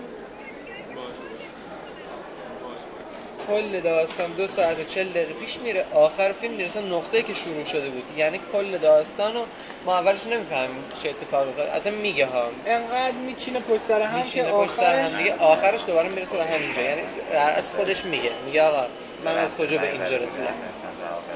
خیلی داستانا رو روایت میکنه. حالا من کار ندارم نمیگم روایتش کنیم. ما میتونیم شروع و پایانمون یکی باشه. یعنی ما یه شروع نشون میدیم، یه جور داستان میشیم که انگار پشت سر هم دیگه داره اتفاق میفته، ولی در اصل ما پایانه رو آوردیم اول، یه داستان چیدیم، نتیجه گیریمون هم دوباره گفتیم در آره میتونیم یه همچین داستان.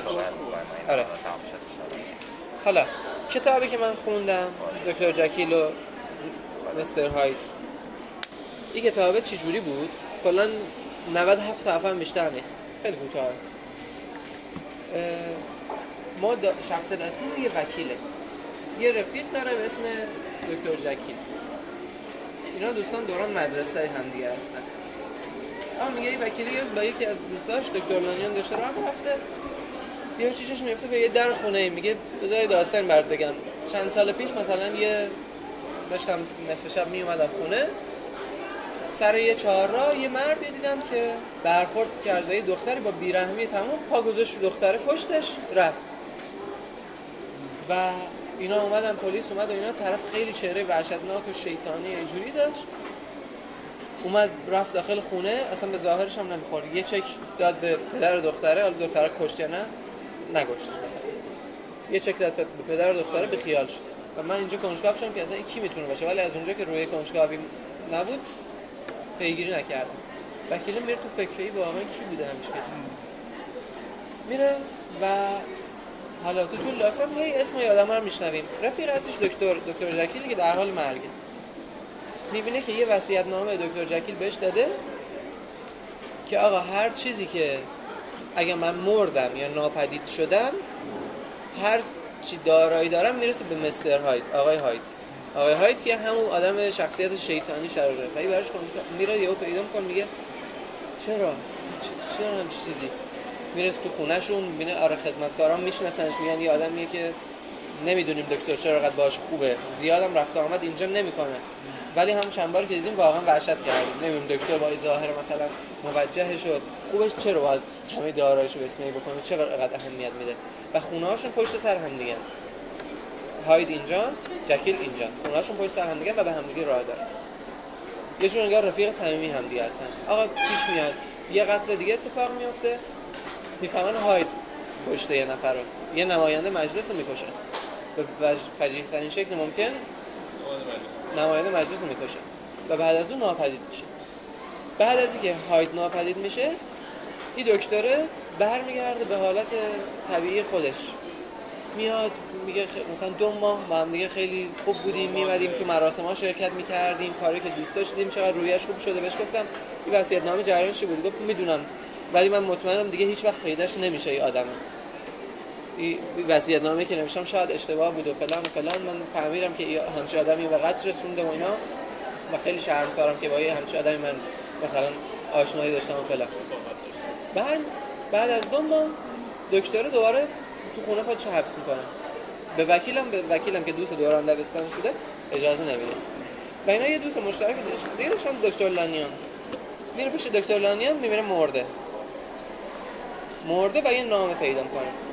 میگه که آره یه نامه پیدا میکنه که دیگه هیچ وقت نمرده. خیلی وضعش وحشتناک بوده، نمرده بوده. میگه من دیگه هیچ وقت با دکتر جکیل اسمش هم پیش من نیار، تو نمیدونی چه اتفاقاتی افتاده. و یه نامه بهش میده. این نامه رو باز میکنه، میگه در صورتی این نامه باز شه که دکتر جکیل یا مرده باشه یا ناپدید شده باشه. دوباره کنجکاو برای چی واقعا، چرا محتواشون یکیه، فقط دست خطاش اومده خیلی جزئیات داره. اما در نهایت میبینن دکتر از اتاقش بیرون نمیاد و میرن و آره با پیش خدمت خونه میرن.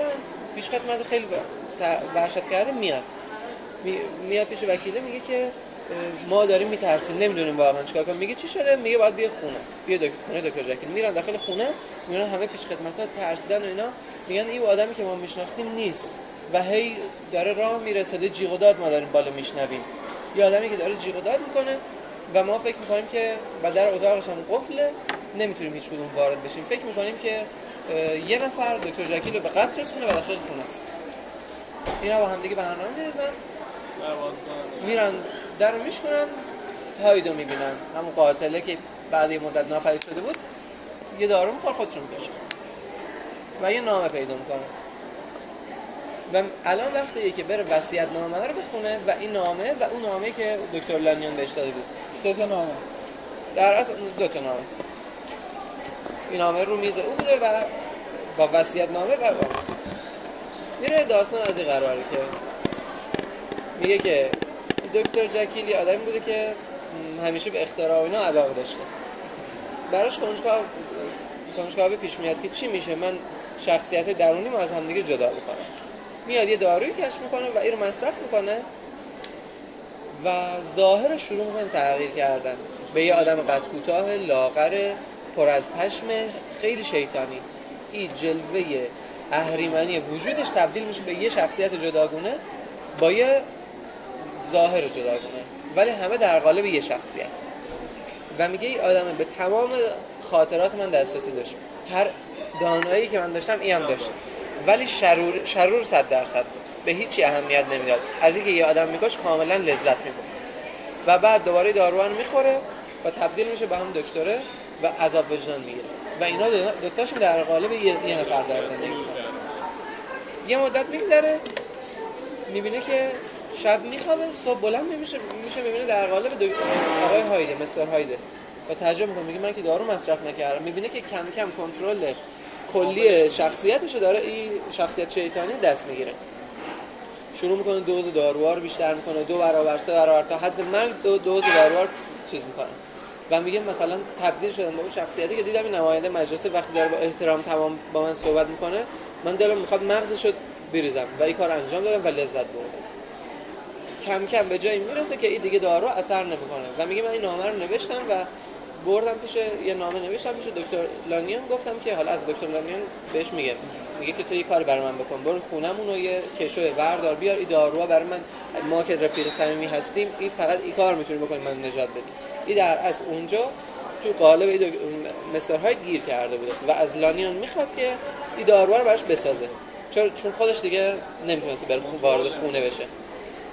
دکتر لانیان میسازه، داروها رو میخوره، تبدیل میشه به دکتر جکیل و همونجا اینا قطع ارتباط میکنن. برمیگرده دوباره میگه چند روز اگر میخوابیدم یا بیهوش میشدم در قالب مستر هاید بیدار میشدم و نمیتونستم و داشتم حس میکردم که کم کمی شخصیت داره وجود منو میگیره و میدونم این آخرین نامه‌ای هست که من دارم مینویسم و این نامه رو مینویسه و همون لحظه اونا وارد میشن و این تبدیل شده به مستر هاید و خودشون میکشن. ولی خیلی گرایش‌های خوبی داشت. صحبت علی اینه که ما باید یک ترسی رو در امیرحسین نشون بدیم یا اون تحت بیننده بفهمونیم که دائما از تبدیل شدن به شخصیت اون زنه یا قاتله در حال فرار بوده. پس ما به این صحنه فراری که نیاز داریم. درست میگم؟ من درست فهمیدم از لابلای صحبت؟ من می‌خواستم اینو بگم. حرف من دیگه. فهمیدم. تو نفهمیدی؟ چرا؟ تو نتیجه‌ای نگرفتم. خب نتیجهش من می‌خواستم چی بگم؟ چرا فایت کلابو گفتم؟ چرا اینو گفتم؟ این که نگاه کن آخری یه گره‌گشایی داره، بعد حول محور ما واقعا میفهم دغدغه چیه. ما الان دغدغه‌مون باید متوجه باشیم، میتونیم گاف صندوق دغدغه باشه. خب اوکی، من میخوام به گاف صندوق برسم، چی داره که میخوام بهش برسم؟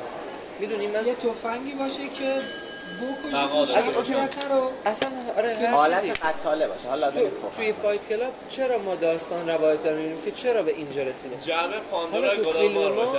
تو فیلم ما چرا باید آقا یه خونه باشه که آدمای مختلفی واردش میشن؟ یعنی ما یه میگم این هدف رو نباید فراموش کنیم، در حین ریل بودن کارمون اینا رو باید بگنجونیم داخلش. یه هدفی و یه دستاوردی و اون پایان شوکه کننده و نتیجه گیریمون. یعنی ما بخوایم ارسطویی پیش بریم، ما شروع داستانمون رو یه سری گره افکنی می‌تونیم داشته باشیم که ورود او آدم میتونه باشه، ورود آدما به خونه باشه. اینجا داریم تلاش می‌کنیم برای چالش‌ها یه گره گشایی داریم که لزوما هم لازم نیست برسیم به همون نقطه شروع اولیم، ولی باشه بهتر. آره اوج پس کجا شد؟ اوجمون دقیقاً قبل از گره گشاییه. ما نقطه اوجمون دقیقاً قبل از گره گشاییه و بعد گره گشایی. خب چون اسپویل میشه انگار. خب من یه نکته بگم بعد یه چیزی به اون داستان قبلی اضافه کنم، ببین مشکلت حل میشه. اگر هم نشد که باید بریم کلا از اول اون داستان دیگه رو شروع کنیم. اولا که در کار هنری علی آقا یه چیزی وجود داره به نام نمادگرایی. آره. خب و شما نیاز نیست نگاه کن یک اثر هنری نیاز نیست لقمه رو اولا در دهان بیننده بگذارد، دوما لقمه‌ای که در دهان بیننده میگذارد جویده شده باشد، سوما با بزاق هم نرم شده باشد، چهارما لازم نیست کارگردان با یه چیزی هم بزنه پشت لقمه که بره پایین. خب تو باید اولا نمادگرا رو اینجوری در نظر بگیری که من یه اثر هنری میسازم، هر کسی میتونه مثل شعر حافظ هر برداشتی که دلش میخواد از این داشته باشه.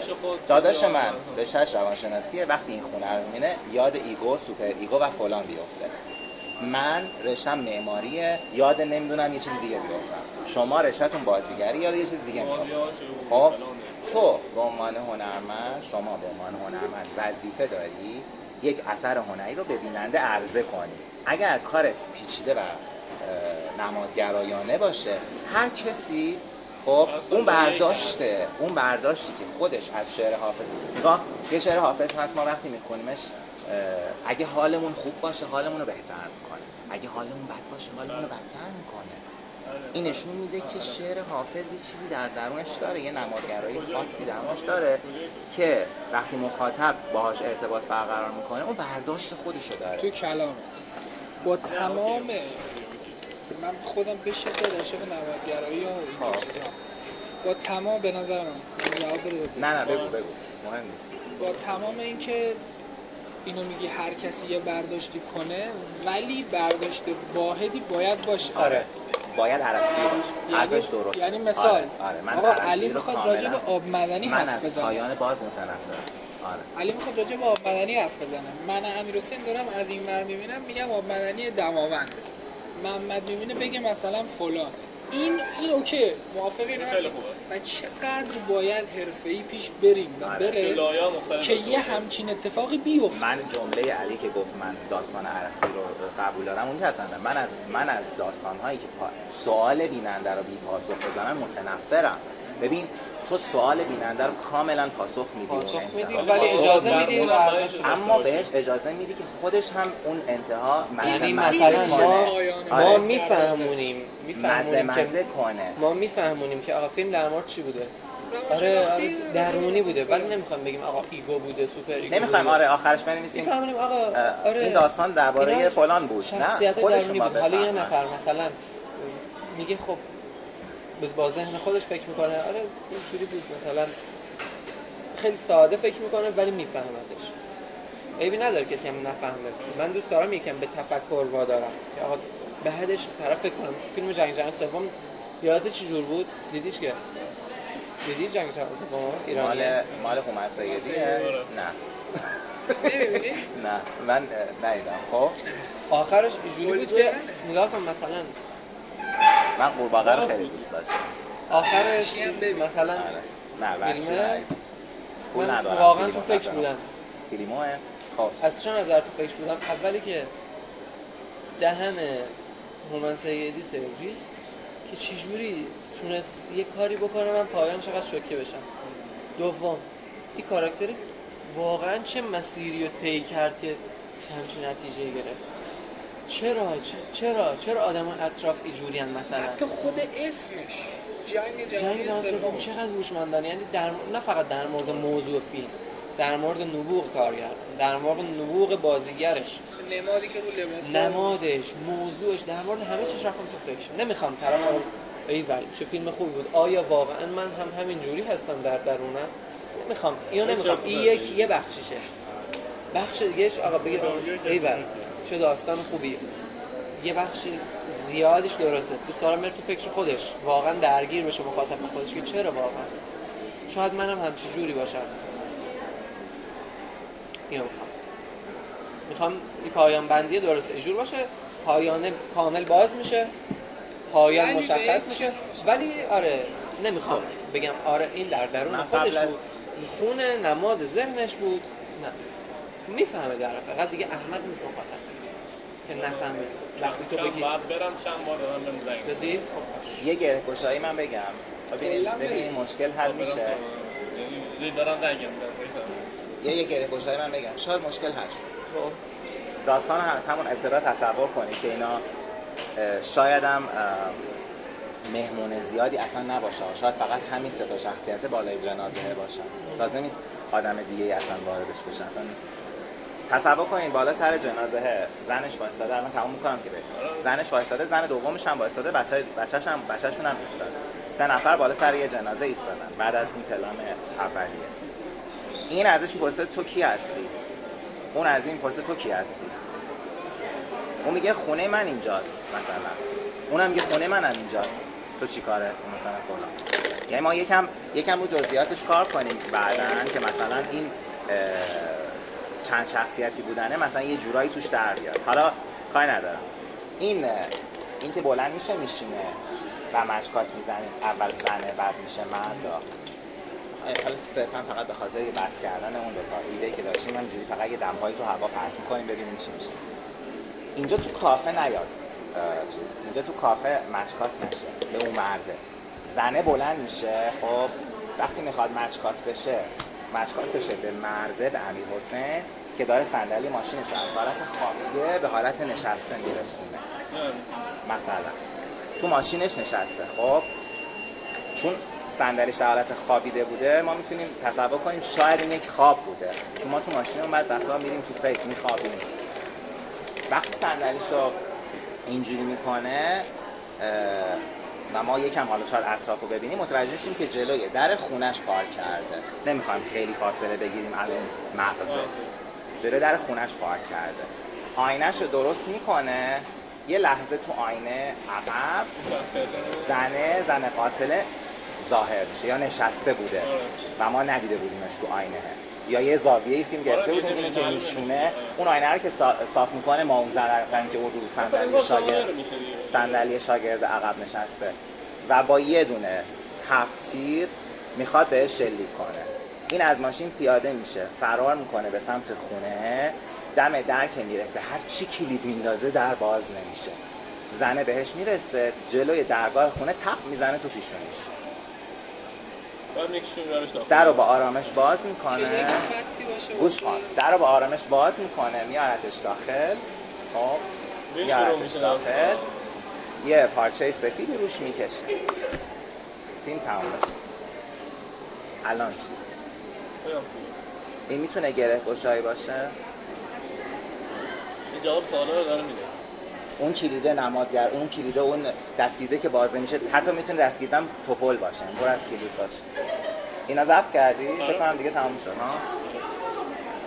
الان چی؟ بفرستمش تو گروه. اون فراره ما بریم یه قدم بزنیم، اون فراره برگردیم یه فکر بکنیم. اون فراره بعد از نقطه اوج پرده آخرمون ضبطش کن بفرست حالا تو گروه که